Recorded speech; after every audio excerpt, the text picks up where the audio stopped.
There are secrets that cling to the shadows, desperate to be told. We drag them into the light. Welcome to Gravevale Echoes. In the suffocating silence of Blackwood Manor, Beatrix Dane has just read a letter that shatters her entire world. But reading the secret is only the beginning. Now, a shadowy spirit has awoken, determined to show her the proof of the lie. The storm outside had finally exhausted itself, leaving behind a world washed clean and draped in a profound, unnerving silence. But for Beatrix Dane, sitting alone in the cavernous, shadowy library of Blackwood Manor, the true storm had just begun. The scattered pages of the letter from New Orleans lay on the floor around her like pieces of a shattered mirror, each one reflecting a horrifying new fragment of her life. The final, silent warning from her mother's ghost in the looking glass, the desperate, trapped face.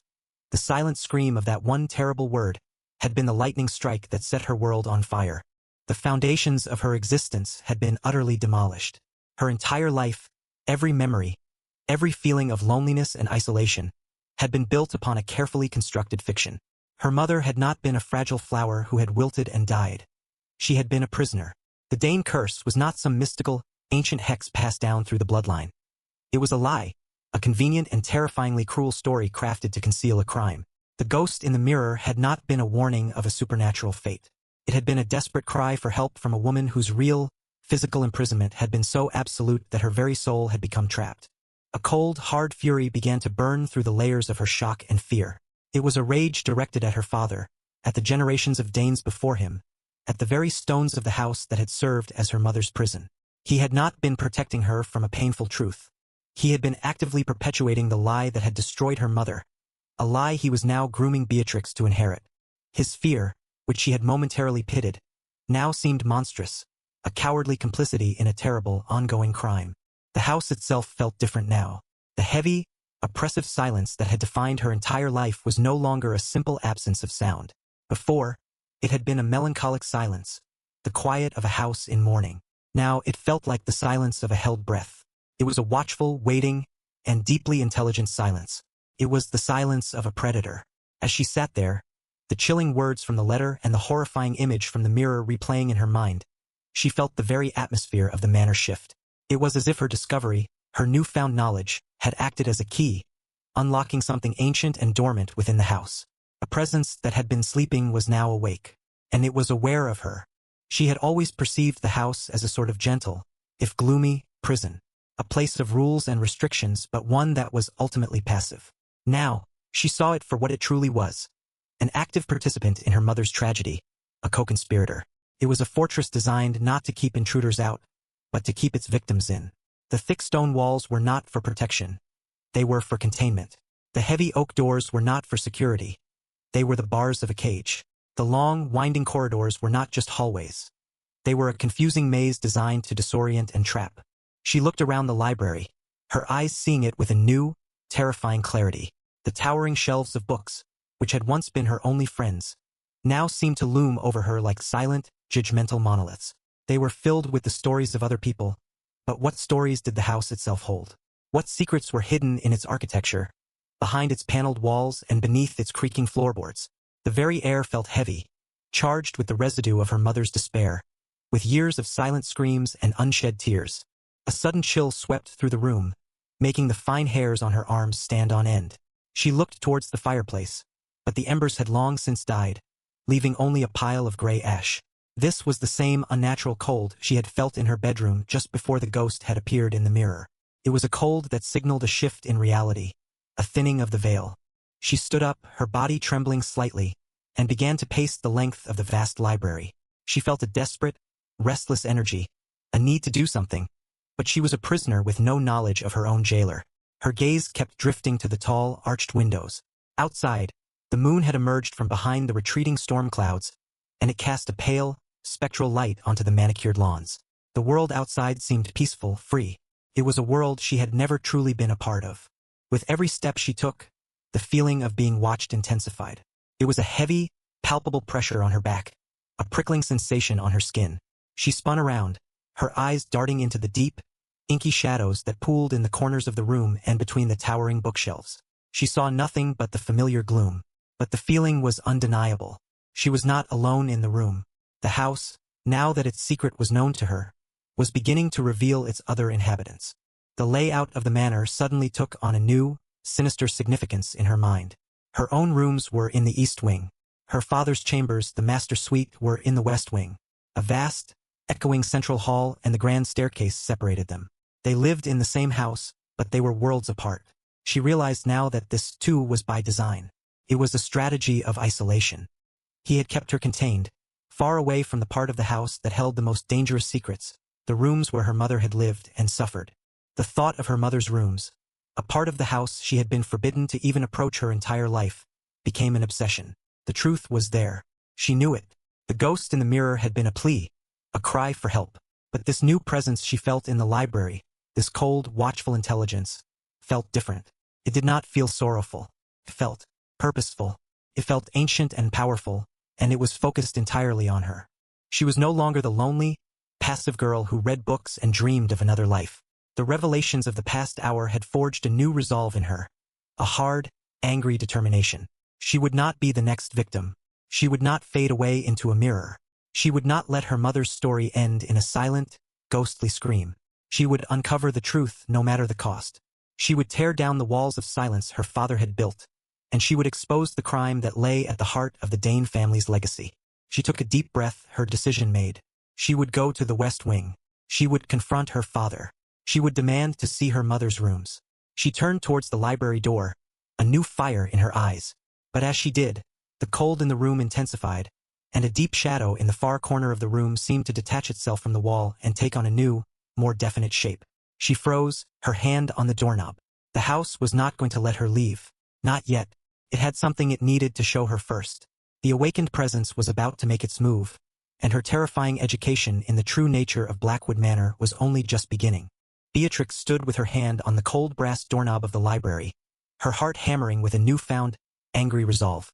Her plan was simple, reckless, and born of a lifetime of suppressed grief and a single hour of horrifying revelation. She would cross the house, confront her father, and demand the truth. But the house had other plans. The moment her resolve solidified, the very atmosphere in the library began to congeal, the air growing thick and heavy, as if the silence itself had gained a physical weight. Her path to the door was no longer clear. A new, and far more ancient power had been awakened, and it was now making its presence known. The first thing she noticed was the cold. It was no longer the subtle, creeping chill she had felt earlier. This was a sudden, aggressive plunge in temperature, a wave of unnatural, grave-like cold that swept through the room and extinguished all warmth. The low, glowing embers in the great stone hearth, which had provided a comforting residual heat, seemed to simply die. They did not cool slowly. They were snuffed out, their faint orange light vanishing in an instant, leaving only a pile of black, dead ash. The cold was a physical presence, a suffocating blanket that wrapped itself around her, sinking into her bones and making her shiver with a violence that rattled her teeth. It was a cold that felt ancient and intelligent, a cold that did not belong to the natural world. Then the light began to change. The pale, watery moonlight that had been streaming through the tall, arched library windows, casting long, familiar shadows on the floor, began to warp. It was a subtle distortion at first, the edges of the moonbeams seeming to waver and bend as if passing through a heat haze. But the air was icy cold. The effect grew more pronounced, the shafts of light twisting and contorting. The shadows they cast became a grotesque, living tapestry on the floor and walls. The shadow of a tall bookshelf stretched out like a long, grasping arm. The shadow of a high-backed chair became a hunched, monstrous figure with a gaping mouth. They were no longer passive reflections of objects. They were animated, writhing things that seemed to squirm and pulse with a sinister life of their own, dancing a silent, menacing ballet choreographed by an unseen madman. Beatrix backed away from the door, her eyes wide with a new kind of fear. This was not like the haunting in her bedroom. The appearance of her mother's ghost, as terrifying as it had been tinged with sorrow and a desperate, loving sadness. This was different. This presence felt cold, impersonal, and immensely powerful. It was not the spirit of a person. It was something older, something more elemental. It was the raw, concentrated essence of the manor's long and miserable history. It was the house itself, flexing its ancient spectral muscle. The feeling of being watched, which had been a prickling sensation on the back of her neck, now became an overwhelming, crushing pressure. It felt as if 1,000 unseen eyes were staring at her from every dark corner of the room. It was not a focused stare from a single point, but a pervasive, oppressive scrutiny that seemed to emanate from the very walls, the floor, the ceiling.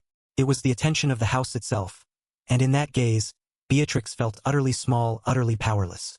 She was a trespasser in its domain, a flesh-and-blood anomaly in its world of shadow and memory. The weight of its attention was a physical force that made it difficult to breathe, each inhale a struggle against a heavy, invisible hand pressing down on her chest.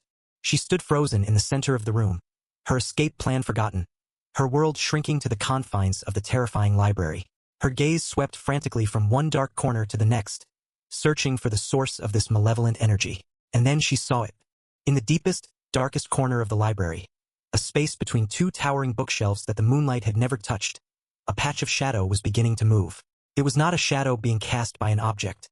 It was a piece of the darkness itself that was peeling away from the wall. It detached itself from the surrounding gloom with a slow, deliberate motion, like a thick, black ink bleeding into the air. It was a tall, man-shaped silhouette, a column of absolute, featureless blackness that was darker than the night that surrounded it. It had a head, a torso, 2 arms, and 2 legs, but it had no face, no clothes, no defining features of any kind. It was a void in the shape of a man, a being made of pure, condensed shadow. Beatrix's throat constricted, a scream building inside her, but the sound was strangled by a fear so profound it paralyzed her vocal cords. This was the source. This was the ancient presence she had felt. It was not a ghost in the traditional sense, not the lingering spirit of a person who had once lived. This was something else entirely. It was a shadow man, an entity born from the house's long history of pain and secrecy, a guardian of its darkest truths. The shadow figure remained motionless in the corner, yet its oppressive, watchful presence filled the entire room. It didn't need to move to be terrifying. Its very existence was a violation of all natural laws.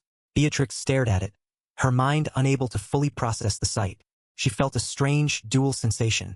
On the one hand, she was gripped by a primal, animal terror that screamed at her to run, to flee, to never look back.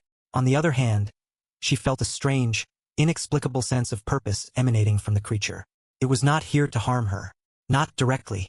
It was here for her. It was a guide. A terrifying, silent, and deeply malevolent guide. The shadow had been awakened by her discovery of the secret, and now it had a task to perform. It was the house's will personified. It was the guardian of the crime, and it was now going to show her the proof she so desperately sought. The confrontation she had planned with her father was a child's fantasy. The house had decided to take matters into its own hands. Her education was about to continue, and the shadow in the corner was her new, silent, and utterly horrifying teacher.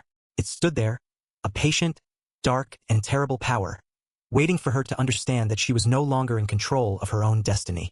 The haunting of Blackwood Manor had just entered a new, and far more direct, phase. The Shadow Man stood motionless in the corner of the library, a silent, black monolith of pure dread. It did not move, it did not speak, yet its command was absolute.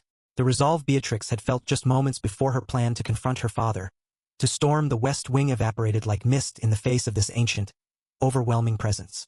She understood with a chilling clarity that her will was no longer her own. She was a pawn in a game that had started long before she was born, and this shadowy entity was now directing the play.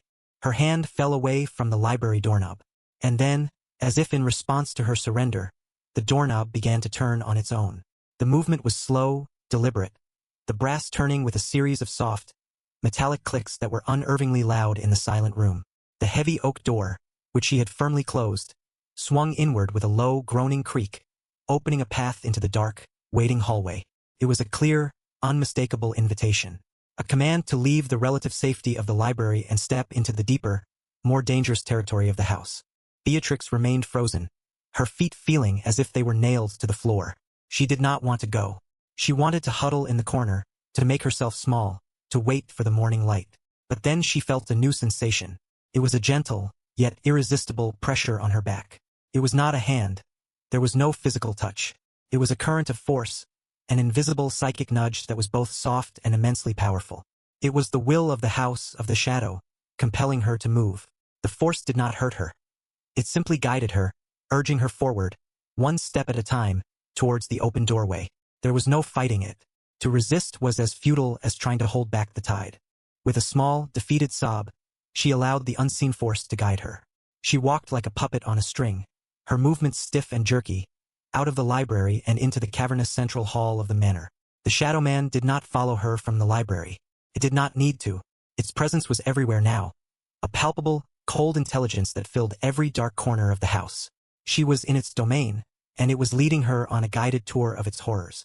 The central hall was a vast, dark space, its high, vaulted ceiling lost in impenetrable gloom. The only light came from the great, Palladian window at the top of the grand staircase, where the pale, watery moonlight streamed in, illuminating the stairs in a ghostly, ethereal glow. The unseen force guided her towards the staircase. The first steps on a journey she knew, with dreadful certainty, was taking her to a place of terrible significance. As her foot touched the first step, she felt the cold, polished wood beneath her thin slippers, and a new wave of fear washed over her. She was being led to the West Wing. The West Wing was, to Beatrix, a foreign country. It was her father's domain, the seat of his power and his secrets. At its heart lay the master suite, the rooms that had belonged to her parents.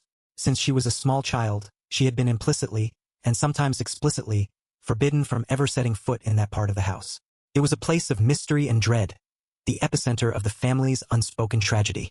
She had always imagined it as a place of sorrow, a shrine to her father's grief. Now she knew the truth. It was not a shrine. It was a crime scene. The invisible pressure on her back guided her up the grand staircase, one slow, deliberate step at a time. Her heart hammered against her ribs, the sound echoing in her own ears. The portraits of her Dane ancestors stared down at her as she ascended, their severe, painted faces seeming to follow her with expressions of cold, grim judgment. They were the past guardians of the secret, and she felt like a traitor, being led by the house's own ghost to expose their long-hidden crime. At the top of the stairs, the force guided her to the left, down the long, carpeted corridor of the West Wing. The air here was different. It was colder, more still. The silence was deeper. This was the heart of the house's power, the heart of its darkness.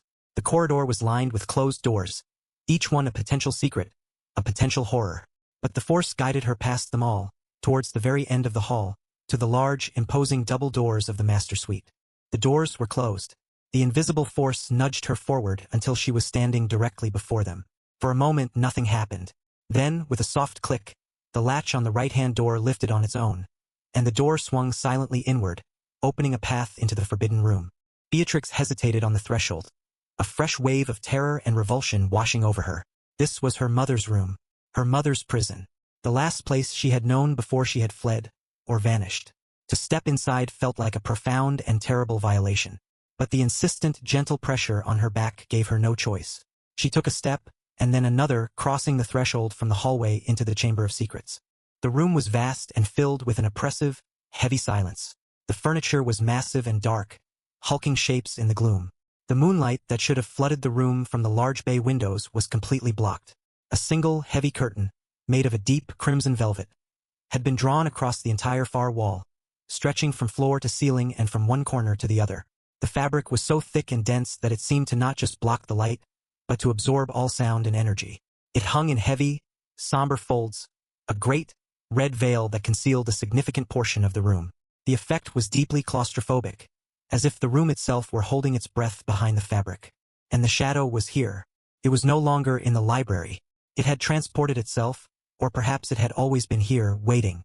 She could feel its presence with an unnerving certainty. It was a cold spot in the air, a patch of deeper darkness near the veiled wall. Its silent, powerful attention was focused, not on her, but on the curtain itself. It had brought her here for a reason. It had brought her here to see what lay behind that velvet veil. A new feeling began to flood Beatrix's mind. It was not her own thought or her own emotion. It was a psychic command, a single, powerful, and undeniable order that bloomed in the center of her consciousness. The command was simple. It was one word. Look. The order was not directed at her. She felt, with a strange and terrifying clarity, that the command was a part of a silent conversation between the entities that haunted this house. It was a command from the sorrowful, desperate spirit of her mother, a plea to the ancient, powerful shadow of the house itself. Show her, the command seemed to say. Make her see. Look. The shadow in the corner seemed to respond to the silent order. The cold spot in the room intensified, and the air crackled with a static, supernatural energy. The presence was gathering its strength, preparing to act. Beatrix stood frozen in the center of the room, a terrified spectator about to witness a supernatural event orchestrated for her benefit. The house had led her here. The ghost of her mother had given the command. And now the shadow was about to obey. It was about to pull back the curtain and reveal the secret that had been hidden for so long. And Beatrix knew, with a certainty that made her want to scream, that what she was about to see would be infinitely more terrifying than any ghost. The silent, psychic command Luke hung in the oppressive air of the master bedroom, a spectral order given and received. Beatrix stood rooted to the spot, her body trembling, a helpless witness to the unfolding supernatural drama. Her gaze was fixed on the cold, dark corner near the veiled wall, where the ancient, powerful presence of the shadow resided. She watched, her breath caught in her throat, as the formless, man-shaped patch of darkness began to stir. It was a slow, deliberate, and deeply unnatural movement. The column of pure shadow seemed to ripple, to condense, its edges becoming sharper and more defined. Then, from the main mass of its torso, a single, long, shadowy appendage began to extend. It was an arm, but an arm made of living darkness, a tendril of pure night stretching out into the room. As it extended, it began to take on a more solid, recognizable form. The vague shape resolved itself into a shoulder, an elbow, a wrist, and a hand with long, slender fingers. It was now, unmistakably, the arm of a tall man, yet it was still composed of that same featureless, light-devouring blackness. It was a piece of the void, given shape and purpose. The shadowy arm reached out, its dark fingers brushing against the heavy, crimson velvet of the curtain. The sight was a chilling paradox. An intangible thing, a being of pure shadow, making contact with the solid, physical world. Beatrix half expected the arm to pass through the fabric as if it were smoke, but it did not. The dark fingers closed around the edge of the thick curtain, their grip looking as real and as solid as her own. Then the shadow began to pull. The movement was agonizingly slow, imbued with a sense of grim, theatrical ceremony. There was no sound. The heavy curtain, which should have scraped loudly as its rings moved along the metal rod, glided open in an utterly profound and terrifying silence. It was a silent, ghostly pantomime, a magic trick performed by a demon. Inch by inch, foot by foot, the shadow pulled the heavy velvet aside, slowly, deliberately revealing the section of wall that had been hidden for so long. Beatrix's heart hammered against her ribs, a frantic, panic drumbeat in the silent room. What was she about to see? A hidden door? A bricked-up window? A secret passage? Her mind raced, conjuring a dozen Gothic possibilities, but the reality was infinitely more personal and infinitely more horrifying. As the curtain was drawn fully back, it revealed a large, rectangular section of the wall. It was not a window. It was simply a wall, covered in wallpaper that was different from the rest of the room. This paper was older, its pattern a delicate, faded design of pale blue flowers and intertwining green vines. It was a cheerful, feminine design, a stark contrast to the grim, masculine energy of the rest of the manor. This was her mother's touch. This was a piece of her, a last remnant of the life and light she had tried to bring into this house of shadows. But the beautiful, delicate wallpaper was horribly, violently marred. The surface was covered in a web of deep, frantic scratch marks. They crisscrossed the floral pattern, gouging through the paper and digging deep into the plaster of the wall beneath. It looked as if a large, panicked animal, a wolf or a bear, had been trapped in the room and had tried to claw its way to freedom. The sheer violence of the marks was shocking. They spoke of a desperate, frenzied struggle, of a mind pushed to the absolute brink of madness and terror. Beatrix took a hesitant step closer, her eyes wide with a dawning, sickening horror. She could see the marks more clearly now. She could see the shape of the gouges, the way the plaster had been scraped and torn. And she realized, with a wave of nausea that made her stomach clench, that these were not the marks of an animal's claws. They were the marks of human fingernails. Fingernails that had been scraped raw, bloody, and broken against the unyielding wall in a desperate, futile attempt to escape. This was the work of a person, a prisoner, her mother. Her gaze followed the frantic, chaotic lines, and then her blood ran cold. The scratches were not random. Amidst the chaos of the desperate claw marks, there was a terrifying, deliberate pattern. Her mother had not just been scratching. She had been writing. With her own bare, bleeding fingers, she had scratched a message into the wall of her prison. A final, desperate testament for anyone who might one day find it. Beatrix's eyes traced the crude, jagged letters, her mind struggling to piece together the words from the frantic scrawls. The same phrase had been written over and over again, the letters growing more desperate and chaotic with each repetition, a litany of a soul in absolute despair. Her lips moved, forming the words as she read them, her whisper a ghost in the silent room. "Let me out. He won't let me out. Please, let me out." The words were a physical blow. Beatrix stumbled back, a strangled cry escaping her lips. The truth, in its full, monstrous, and undeniable horror, was finally revealed. The curse, The madness, the flight to New Orleans, it was all a lie. A monstrous, elaborate fabrication to cover up a simple, brutal crime. Her mother had not been haunted. She had not been the victim of some ancient, supernatural hex. She had been a prisoner. A physical prisoner, locked in this very room by her own husband. The shadow that clings to the Dane women was not a curse. It was the suffocating, controlling presence of the Dane men. The sickness of the soul was the despair of a woman locked away from the world, from the light, from her own child. The feeling of being trapped, of fading away, was not a supernatural symptom. It was the literal reality of her mother's existence. Her father had not been a grieving, helpless man watching his wife succumb to madness. He had been her jailer. He had been her tormentor. The house was not haunted by a curse. It was stained by an act of profound and sadistic cruelty. The spectral arm of the Shadow Man retracted, its task complete. The dark, featureless figure retreated back into the corner, its form blending once more with the deep gloom, its oppressive presence beginning to recede. It had served its purpose. It was the guardian of this terrible truth, the silent witness to the crime, and it had chosen Beatrix as the inheritor of its knowledge. The ghost in the mirror had been the cry of the victim. The shadow in the room was the memory of the crime itself. Beatrix stood alone in the center of the room, her gaze fixed on the horrifying testament scratched into the wall. The silence of the room was now filled with the imagined sounds of her mother's suffering. The frantic scratching of her nails, her hopeless, desperate sobs, her pleas for a freedom that would never come. The truth had not set Beatrix free. It had simply locked her into a new and more terrifying prison. She was the daughter of a woman who had been driven to madness and despair, and the daughter of the man who had been her tormentor. The blood of both the victim and the villain ran in her veins. The revelation on the wall was not just a piece of the past. It was a threat. It was a warning of what her father was capable of. It was a chilling glimpse into the true nature of the evil that resided not in the supernatural, but in the cold, dark heart of a man. The shadow had shown her the truth, and now she was left alone with the terrifying question of what she was supposed to do with it. The shadow has revealed the truth, not of a curse, but of a crime. Beatrix's mother wasn't haunted. She was a prisoner. The chilling words on the wall are her final, desperate message, and the ghost is their silent guardian. Who was holding her mother prisoner? And what other terrible secrets are hidden behind the walls of Blackwood Manor? Let me know your theories below.